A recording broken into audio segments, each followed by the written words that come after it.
Hello friends, आप सभी का स्वागत है एक बार फिर से यूट्यूब के अपने चैनल टेक अनुराग ऑफिशियल पर। तो आज दोस्तों बहुत ही गजब के टॉपिक पार्ट ऑफ स्पीच के साथ हम लोग दोस्तों जानेंगे कि पार्ट ऑफ स्पीच के कितने प्रकार होते हैं और इसका क्या जो है इम्पोर्टेंस रहता है। तो दोस्तों आप लोगों को पता है कि जिसका पार्ट ऑफ स्पीच क्लियर नहीं होता दोस्तों उसको इंग्लिश का बेस बिल्कुल नहीं आता, उसकी इंग्लिश कभी अच्छी हो ही नहीं सकती। तो दोस्तों ये जानने के लिए आज हम लोग सबसे पहले देखेंगे कि पार्ट ऑफ स्पीच क्या होता है। तो दोस्तों कृपया आप लोगों से एक रिक्वेस्ट है कि वीडियो को पूरा देख लें तभी अपना डिसीजन लें।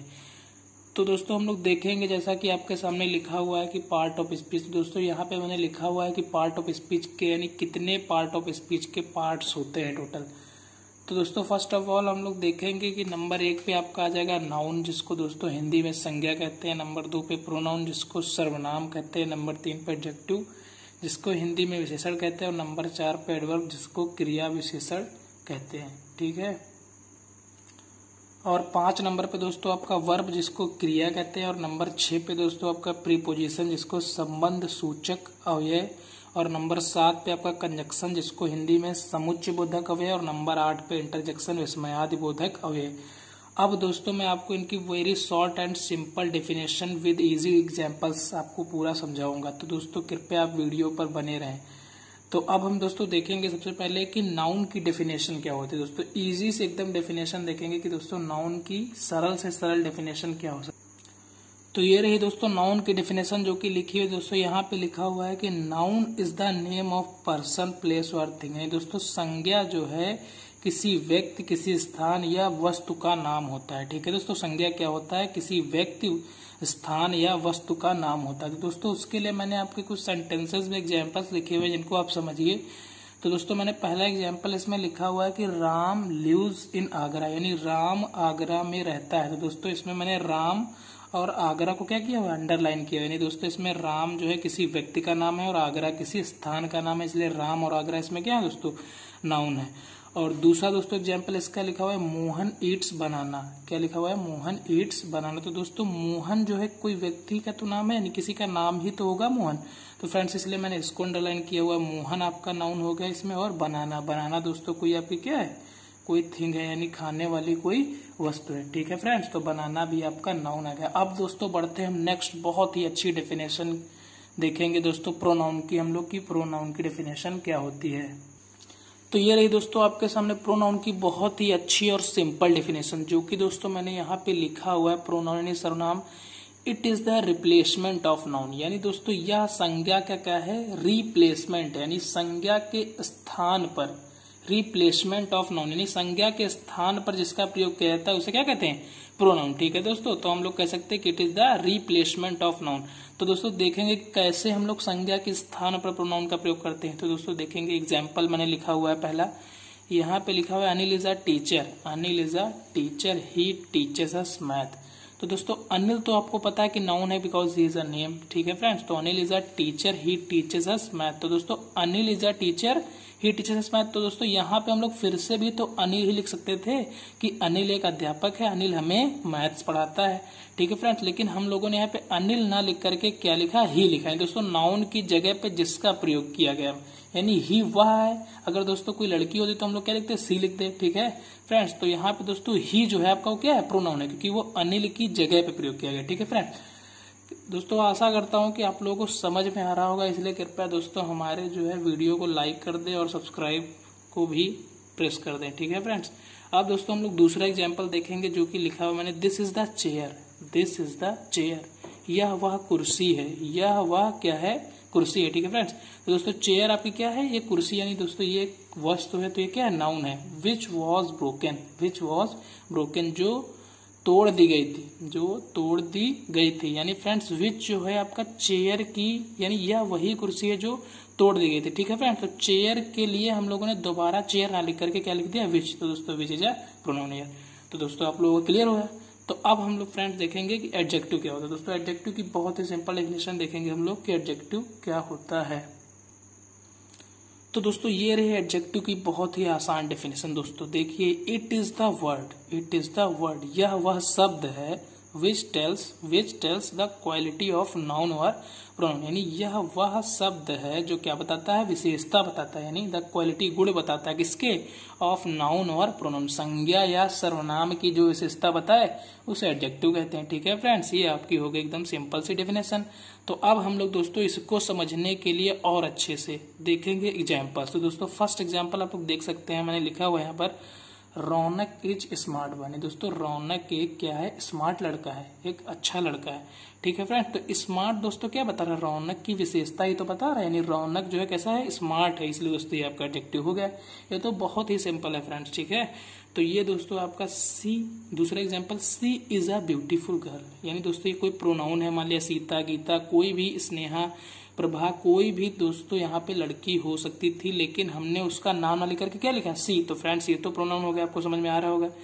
सी इज अ ब्यूटीफुल गर्ल, यानी वह एक सुंदर लड़की है। सुंदर क्या है दोस्तों, इस सी की जो है विशेषता है, क्या है, सी की विशेषता कैसी है कि वह एक सुंदर लड़की है। ठीक है फ्रेंड, तो इसमें ब्यूटीफुल आपका क्या हो जाएगा, एडजेक्टिव हो गया।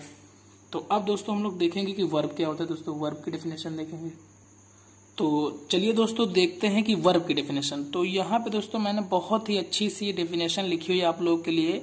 दोस्तों or doing action is known as verb. Or doing action दोस्तों बहुत ही इजी सी, एकदम छोटी सी डेफिनेशन है दोस्तों, आप लोग इसको याद कर लीजिए, कभी भूलेंगे ही नहीं। ठीक है फ्रेंड्स, तो आर डूइंग एक्शन यानी एक किया गया कार्य इज नोन एज वर्ब, जाना जाता है कैसे, वर्ब के रूप में दोस्तों, यानी एक किया गया कार्य ही तो क्रिया होती है, यानी जो हम करेंगे वही क्रिया, दैट इज कॉल्ड वर्ब। ठीक है फ्रेंड्स, तो एग्जाम्पल मैंने यहाँ पे लिखे एकदम इजी से एग्जाम्पल नंबर 1 पे कि स्नेहा वॉज डांसिंग, यानी स्नेहा नाच रही थी। तो दोस्तों किसका कार्य करे, नाचने का कार्य करे, इसलिए दोस्तों डांसिंग यहाँ पे आपकी क्या हो गई, वर्ब। दोस्तों ये तो बहुत ही इजी सा है। सेकेंड आपका आ जाएगा दे वॉक्ड एट द रोड, यानी वे, उन्होंने रोड पर टहला, या वे रोड पर टहलते थे। ठीक है फ्रेंड्स, तो यहाँ पे मैंने वॉक्ड लगाया हुआ है, तो दोस्तों वॉक्ड आपका क्या, वो टहलने का कार्य कर रहे हैं, इसलिए फ्रेंड्स आपकी वॉक्ड क्या हो गई, वर्ब हो गई। ठीक है फ्रेंड्स, तो अब हम दोस्तों बढ़ेंगे वर्ब के बाद एडवर्ब पर, तो देखेंगे एडवर्ब क्या होता है। ठीक है फ्रेंड्स, तो बढ़ते हैं आगे। तो दोस्तों एडवर्ब की डेफिनेशन हम लोग देखेंगे कि एडवर्ब क्या होता है। तो ठीक है फ्रेंड्स, देखते हैं हम लोग एडवर्ब। तो adverb is the word which tells the quality of verb. ठीक है फ्रेंड्स, तो एडवर्ब वह शब्द है जो क्या बताता है, क्वालिटी ऑफ वर्ब, यानी वर्ब की विशेषता बताता है। किसकी विशेषता बताता है, वर्ब की। तो दोस्तों एडवर्ब का मतलब यहाँ पे फ्रेंड्स आपका है, मैं बता दूं, एडवर्ब का जो मतलब होता है वो होता है एडजेक्टिव। एडी का मतलब होता है एडजेक्टिव, और वर्ब का मतलब होता है प्लस में वर्ब। तो दोस्तों एडजेक्टिव प्लस वर्ब हम लोग ना लिख करके इसको शॉर्ट फॉर्म में क्या लिख देते हैं, एडवर्ब। ठीक है फ्रेंड्स, इसलिए ये क्या माना जाता है, एडवर्ब इसको हम लोग कहते हैं, यानी जो वर्ब की विशेषता बताए, जो क्रिया की विशेषता बताए। ठीक है फ्रेंड्स, इसको हिंदी में क्रिया विशेषण कहते हैं। तो अब हम दोस्तों देखेंगे इसके एग्जाम्पल्स क्या होता है, एडवर्ब के एग्जाम्पल कैसे समझेंगे हम लोग कि भाई क्रिया की विशेषता कैसे बताई जा सकती। तो बढ़ते हैं आगे। तो ये फ्रेंड्स रहे आपके एग्जाम्पल एडवर्ब के। दोस्तों देखते हैं हम लोग एडवर्ब के एग्जाम्पल। तो नंबर 1 पे मैंने लिखा हुआ है श्याम किक्ड हिम डेलिबरेटली, यानी श्याम ने उसे लात मारी डेलिबरेटली, यानी जानबूझकर। ठीक है फ्रेंड्स, तो दोस्तों मैं आपको बता दूं एक सिंपल वे में कि दोस्तों जो एडवर्ब होते हैं उनमें सामान्यतः ly लगा होता है। क्या लगा होता है, ly। ठीक है फ्रेंड्स, ly लगा होता है आपका। तो यहाँ पे श्याम किक्ड हिम डेलिबरेटली, यानी श्याम ने जानबूझकर उसे लात मारी। ठीक है फ्रेंड्स, तो जानबूझकर यानी ये क्रिया जो उसने की थी वो कैसे की थी, जानबूझकर, यानी क्रिया की दोस्तों विशेषता बताई जा रही है। ठीक है फ्रेंड्स, तो दूसरा दोस्तों हम लोग देखेंगे कि he runs fast. He runs fast, वह तेज दौड़ता है। कैसे दौड़ता है दोस्तों, तेज दौड़ता है। तो दोस्तों उसकी विशेषता नहीं है दोस्तों, उसकी क्रिया की विशेषता, जो वो रनिंग कर रहा है वो कैसे कर रहा है, फास्ट कर रहा है, तेज दौड़ रहा है। ठीक है फ्रेंड्स, तो ये आपकी क्या होगी, क्रिया की विशेषता होगी फ्रेंड्स। तो बहुत ही आसान था दोस्तों, आपको समझ में आ रहा होगा। तो अब दोस्तों हम लोग देखेंगे छठे नंबर पे आपका आ जाएगा प्रीपोजिशन, यानी 6 नंबर पे हम लोग क्या पढ़ेंगे, प्रीपोजिशन। तो दोस्तों प्रीपोजिशन की डेफिनेशन हम लोग देखते हैं, बहुत ही इजी सी डेफिनेशन कि the word which tells relation between noun and pronoun. The word which tells relation between noun and pronoun. तो दोस्तों वह शब्द जो संबंध बताता है किसके बीच, बिटवीन नाउन एंड प्रोनाउन, यानी संज्ञा और सर्वनाम के बीच जो संबंध बताता है उसे हम लोग क्या कहते हैं, प्रीपोजिशन कहते हैं। ठीक है फ्रेंड्स, तो यहाँ पे मैंने आपके लिए एग्जाम्पल लिखा हुआ है नंबर 1 पर कि he went to Delhi. He went to Delhi, यानी वह दिल्ली गया। तो दोस्तों ही का दिल्ली से जो संबंध है, ठीक है फ्रेंड्स। ही हैव का प्रोनाउन, डेली है नाउन, नाउन और प्रोनाउन के बीच रिलेट कौन सा कर रहा है, टू कर रहा है, यानी टू दोस्तों ही और डेली के बीच क्या बता रहा है, रिलेशन बता रहा है, इसलिए दोस्तों हम लोग इसको क्या कहेंगे, प्रीपोजिशन कहेंगे। तो दूसरा दोस्तों आपका है Sita lives in the hostel, कि सीता हॉस्टल में रहते हैं। दोस्तों सीता का हॉस्टल से एकदम क्लियर रिलेशन क्या बता रहा है, इन बता रहा है। हॉस्टल किसी स्थान का नाम, इसलिए एक नाउन है, सीता भी एक नाउन है। तो दोस्तों किन्हीं दो नाउन या किन्हीं दो प्रोनाउन के बीच भी रिलेशन प्रीपोजिशन बताता है, इसलिए दोस्तों इन यहाँ पे क्या है आपका प्रीपोजिशन है। ठीक है फ्रेंड्स। तो अब दोस्तों हम लोग बढ़ेंगे अगले नेक्स्ट। तो दोस्तों 7वें नंबर पे आपका आ जाएगा कंजंक्शन। ठीक है दोस्तों, कंजंक्शन की हम लोग देखेंगे डेफिनेशन क्या होती है। दोस्तों इजी सी डेफिनेशन, एकदम इजी सी फ्रेंड्स। दोस्तों आप लोगों से मैं रिक्वेस्ट करता हूं कि कृपया आप इनको नोट कर लीजिए, आपको फ्रेंड्स बहुत ही जो है इससे हेल्पफुल होंगे ये सब चीजें आपके लिए। तो दोस्तों देखते हैं कंजंक्शन की। It is the jointer element of sentence, it is the jointer element of sentence, यानी दोस्तों यह किसी वाक्य का जोड़ने का तत्व है, या किसी वाक्य को जोड़ने का क्या है, तत्व का काम करता है। दोस्तों ये ज्वाइंटर एलिमेंट का कार्य करता है, यानी दोस्तों हम इजी भाषा में कह सकते हैं कि किन्हीं दो वाक्यों को जोड़ने का कार्य जो करता है उसे हम लोग क्या कहते हैं, कंजंक्शन कहते हैं। ठीक है फ्रेंड्स।